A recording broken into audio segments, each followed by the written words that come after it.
시조를 두 수 보겠습니다. 시조. 한 수 먼저 보겠는데요. 남해 보리암에서예요. 남해 보리암. 보리암. 그 보리암은 어디가 있는지 아시죠? 남해 가면 금산이라는 아주 상주의 식장 바로 좀 지나면 있습니다. 근데 이제 그 태조 이성계가 이곳에서 이제 그 100일을 기도하고 그 왕을 등극했어요. 이 보리암에서요. 예, 금산에 있는. 그래서 나라 걱정하는 영구 불면의 그 비단을 두르고 있다 해서 금산이라고 이 태조 이성계가 내린 산 이름입니다.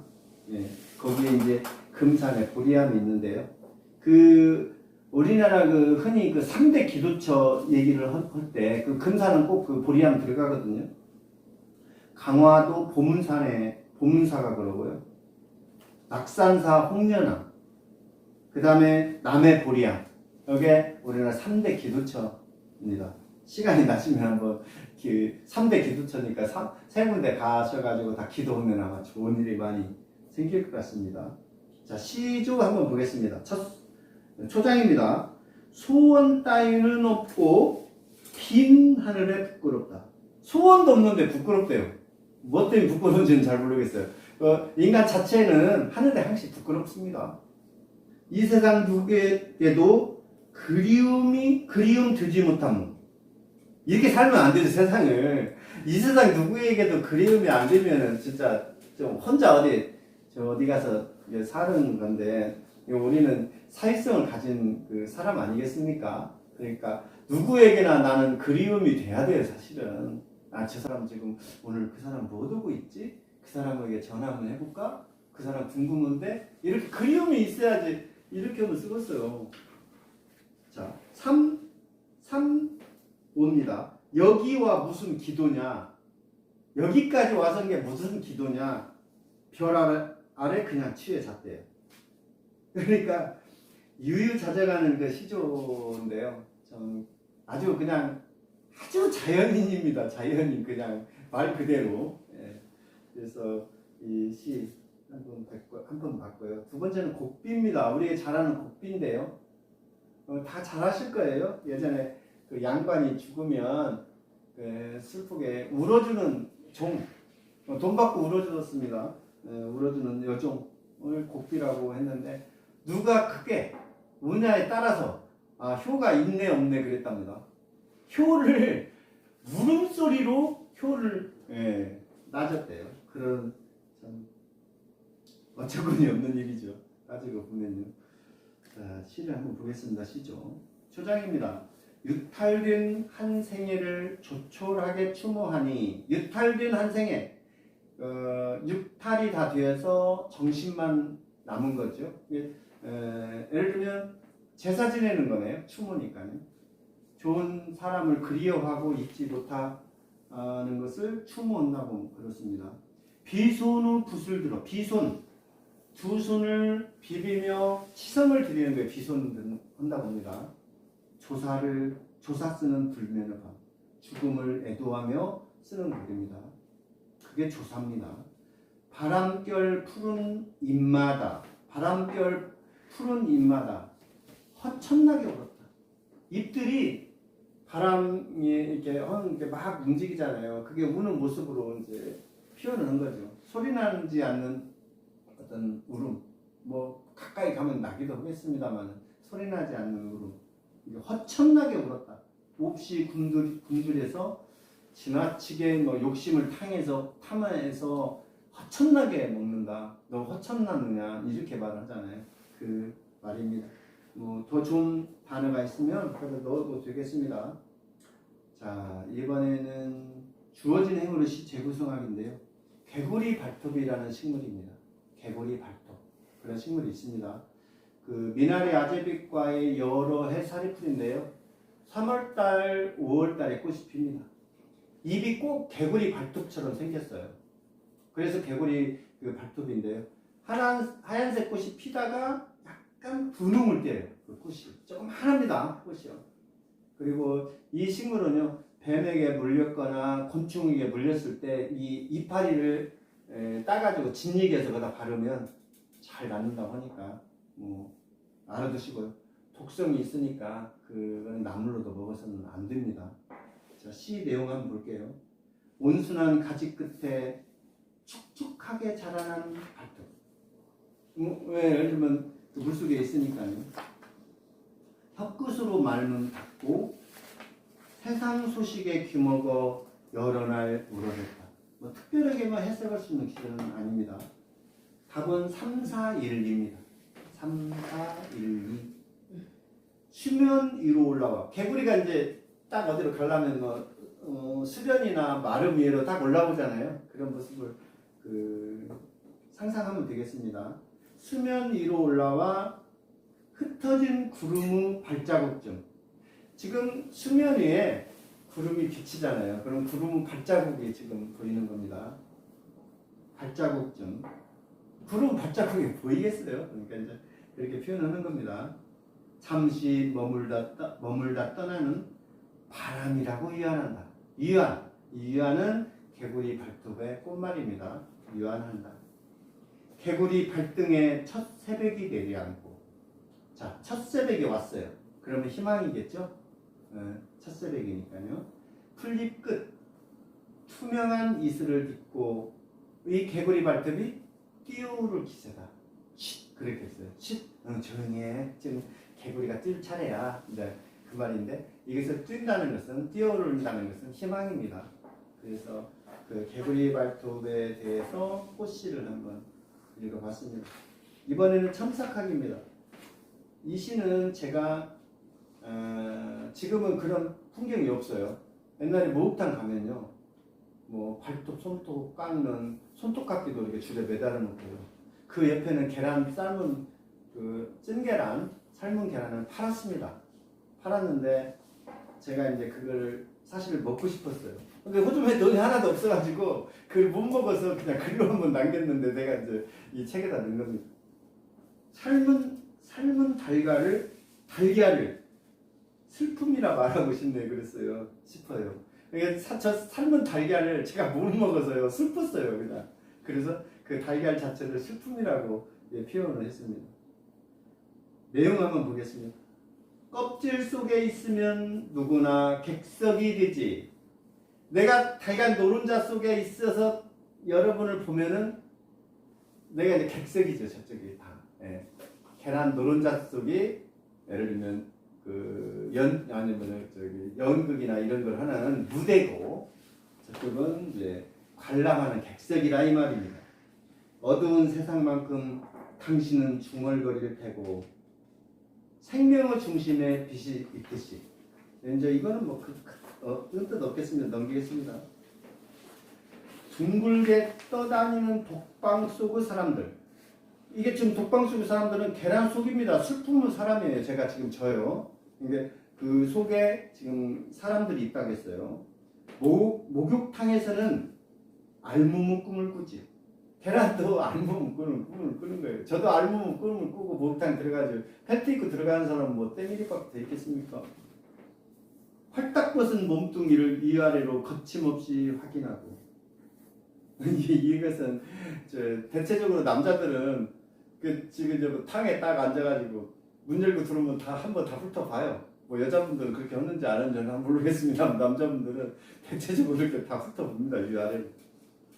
노른자 위에 흰자 위를 비누 거품처럼 바르면서 지금 목욕을 하면 지금 비누를 치르는 거예요. 비생산적인 날개를 파닥이지. 여기서 비생산적인을 가운데 줄 긋고 날 수 없는 거예요. 날아갈 수 없는 거예요. 날 수 없는 날개를 파닥이지. 어미다 그 품에 들지 못하고 펄펄 끓는 물에서 비탄 세상을 씻어낼 때면 침묵 같은 비명이 무참하게 쏟아졌지. 뭐 별 문제 없습니다. 이제는 수화하듯 가슴으로 말하는 벙어리를 알 것 같다. 이걸 싹 가운데 줄을 긋고요. 여기를 가슴으로 수화하는 벙어리의 마음을 알 것 같다. 가슴으로 수화하는 벙어리의 마음을 알 것 같다. 그들의 혁명을 껍질 까듯 이야기하면서 여기서 그들의를 가운데 줄 긋고 그들 은으로 바꾸면 좋습니다. 누구도 구원받지 못한 희미한 기억을 둥글게 던져버리지. 희망 온도는 사람에게만 있지 않아. 삶은 달걀 3개에 2,000원에도 있지. 여기를 2,000원에도 있지를 가운데 줄 긋고요. 삶은 달걀 3개에 2,000원이라고 쓰여 있어. 지금 3개 이렇게 묶어졌습니다. 이렇게 망사 같은 그 양파망 같은데 이렇게 3개씩 넣어가지고 2,000원씩 팔았어요. 거기에 조그마한 소금도 접어서 넣어놨습니다. 그 뼈치로 찍어 먹는 거예요. 나는 그 돈을 호주머니에서 꺼내지 못하고 끝내 마음으로 품은 알몸시 하나 꺼낸다. 결국 돈이 없어서 먹지 못하고 내가 그냥 목욕탕에서 보고 느꼈던 것을 시로서 이렇게 표현하고 있습니다. 목욕탕에서 노란 병아리들이 퉁덩퉁덩 탕 속으로 뛰어 들어갈 때 나는 삶은 달걀을 식푸드록 사 먹고 싶었어. 다른 곳에서 여기를 가운데 줄 긋고요. 뱃속의 평화를 구하고 싶은 것처럼 몇 번이고 침만 삼키다 목욕탕을 나왔지. 절망도 습관이 드는지. 이거는 뭐냐면 못 사 먹었으니까 좀 서운하기도 하고 배는 꼬르륵거리고 그래서 절망, 배 고르는 것도 자꾸 이렇게 하다 보면 습관이 드는지 삶은 달걀을 보면 또 다른 내가 껍질 속에서 비밀리에 부활을 꿈꾸는 것처럼 목욕탕은 여기서 거기다 내 자를 하나 넣어놓으면 좋습니다. 목욕탕은 내 슬픔의 입구라고 말하고 싶어. 이렇게 이제 제가 글을 썼습니다. 그러니까 이제 시를 쓸 때 항시 그것만 쓰는 게 아니고 내가 달걀이 되기도 하고 그 달걀이 예를 들면 비누 치러면서 들어온 사람들이 알몸이니까 비누 치러면서 목욕탕 퉁덩퉁덩 들어가는데 그 사람들을 저는 노란 병아리로 표현도 했고 이제 이렇게 왔다 갔다 하면서 이렇게 시를 구성해놨습니다. 조금 제가 봐도 조금 재밌는 시 같아요.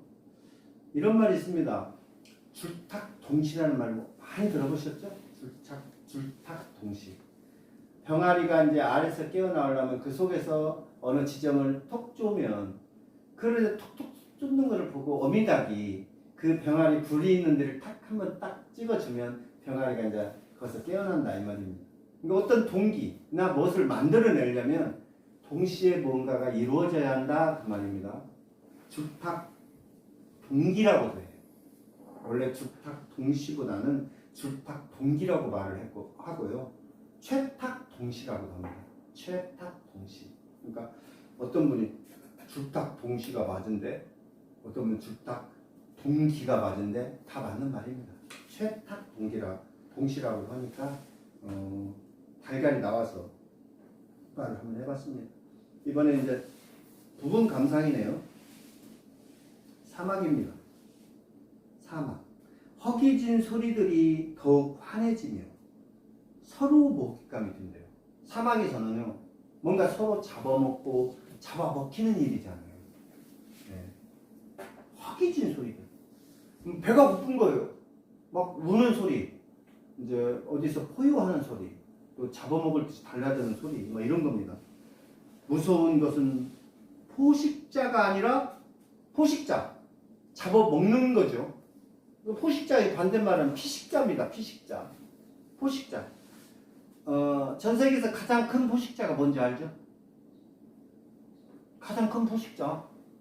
고래 아니겠습니까? 고래는요, 하루에 먹는 양이요, 자기 몸의 5% 정도를 먹는데요. 몸무게 5%. 그러니까 큰 고래들은요, 보통 5톤에서 8톤의 새우나 이런 걸 먹는 거예요. 어마어마하게 먹습니다. 어마어마한 거예요. 네. 여기서 무서운 것은 포식자가 아니라 찾아야 할 먹잇감이에요. 포식자가 저기 사자나 막 이제 막 다른 것들이 막 우글우글거리는 거예요. 그럼 나 배고픈데 어떻게 해보겠어요? 내가 사실은 뭔가 먹잇감을 찾아야 돼. 사자로 잡아먹어야 내 사료니까요. 이 시가 굉장히 잘 된 거예요. 포식자가 아니라 찾아야 할 먹잇감이에요. 우리 삶을 지금 그대로 얘기하고 있는 거예요. 바람이 불 때를 기다려 식사를 끝내고 약간의 풀이 있는 곳, 여우가 제 발자국을 오래 천천히 하련다. 지금 뭘 먹었어요. 근데 여기서는 보면은 바람이 불 때를 기다려 식사를 한대요. 이게 뭔 뜻이냐면요. 바람이 불면 저쪽에 예를 들면 냄새가 가잖아요. 그럼 여기 지금 먹을 것이 있다고 다른 포식자가 막 달려오잖아요. 바람이 불 때를 기다려 거기를 쳐다보면서 먹이를 먹는 거예요. 항시 수달이나 이걸 보면 자연 다큐 같은 거 보면 자꾸 머리를 들고 자꾸 보잖아요. 이렇게 위로 올라갔을 때 보고 또 보고 계속해서 이제 예를 들면 자기가 살려고 그런 행동들을 합니다. 그러면 약간의 풀이 있는 것은 은신처라는 얘기죠. 은신처. 예, 사막여우 이제 우리가 어린 왕자에 나오잖아요. 사막여우. 이게 패넥여우라고 그러잖아요. 패넥여우. 이렇게 이 귀가 굉장히 큰 그 귀. 어린 왕자에 등장하는 여우인데요. 다른 여우보다 귀가 훨씬 커요. 이 패넥여우. 어린 왕자에 나오는 여우는. 귀가 큰 이유는요. 체온 조절을 해줍니다. 체온 조절. 이 귀. 그래서 좀 여우 나와서 얘기했는데 이 사막이라는 시 참 잘 되어 있습니다. 이 사막이라는 시도 잘 되어 있는데 이 가시박을 보면은 참 시를 이렇게 써야겠다는 생각이 들어요. 저도 이렇게 못 써서 한시 공부하고 배우고 있습니다만은 좀 이렇게 써야 된다 그런 생각입니다. 가시박입니다. 이 가시박은요 1년생 덩굴 식물이에요. 근데 이게 4m에서 9m 이상 자라거든요. 자라는데 이게 엄청나게 빨리 이게 자라서 이 가시박에 어떤 나무를 이렇게 그보다 적은 나무를 해버리면 나무가 고사해버려요. 그냥. 빛을 한 점도 나무가 받아먹지 못하도록 그런 완전히 나무를 감싸버려요. 우리가 칡렁굴도 그런 경우가 있고 등나무도 그렇잖아요. 어떤 자기보다 작은 나무를 하나 감고 올라가면 그 나무를 기어이 죽고 말아요. 그냥. 광합성 작용을 못하니까. 이제 이 가시박도 생태계 교란식물인데요. 많이 있어요. 돼지풀, 가시박, 양미역쥐, 환삼덩굴, 우리가 흔히 이렇게 있는 식물들이 생태 교란 식물입니다. 우리가 생태 교란 동물은 잘 알잖아요. 황소개구리라든지, 또 뉴트리아라고 쥐보다 큰 거 있어요. 그게 아주 그냥 생태계 교란, 베스 같은 거. 근데 요즘 황소개구리는 굉장히 개체수가 줄었답니다. 왜냐하면 우리 이제 쏘가리라든지 껍질 같은 것이 황소개구리하고 이겨가지고 그 알을 다 먹기도 하고 이길 수 있대요. 그래서 지금 황소개구리가 상당히 많이 줄어들었습니다. 근데 이제 시를 한번 볼게요. 가시박입니다. 감나무 밑둥 휘감아 가지 하나 남김없이 덮어버린 것도 모자라. 지금 감나무를 타고 올라갔는데 그 가지, 감나무가 여기서 보면 결과적으로 아버지예요. 조상들입니다. 그것도 모자라서 담장의 허공마저 붙들기세로 뻗어나가는 가시박. 딱 여기까지는 가시박에 대해서 딱 얘기했어요. 근데 이제 여기서부터 멋진 말이 나오고 보십니다. 아버지의 소름을 목조르던 바로 그 푸른 끈이었다.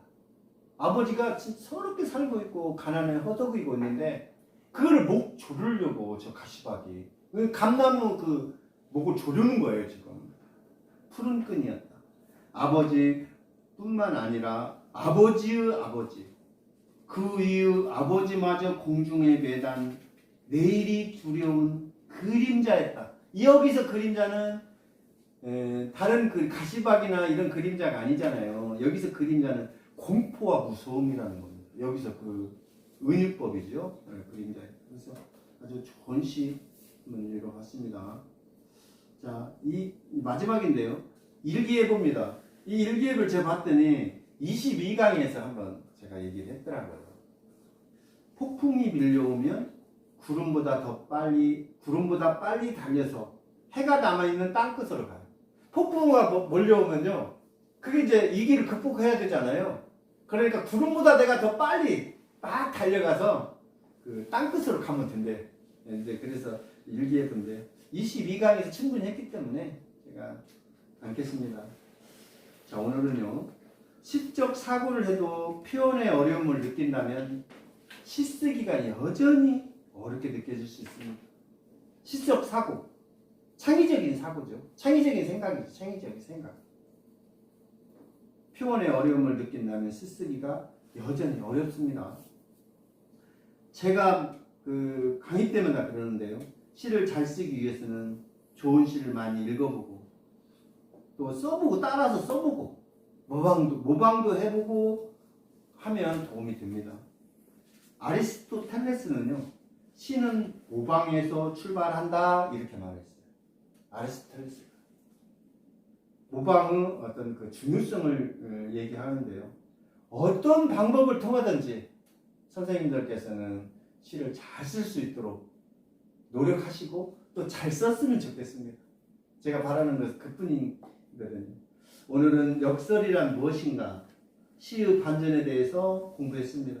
이처럼 시쓰기는 끝없이 공부해야 한다는 뜻입니다.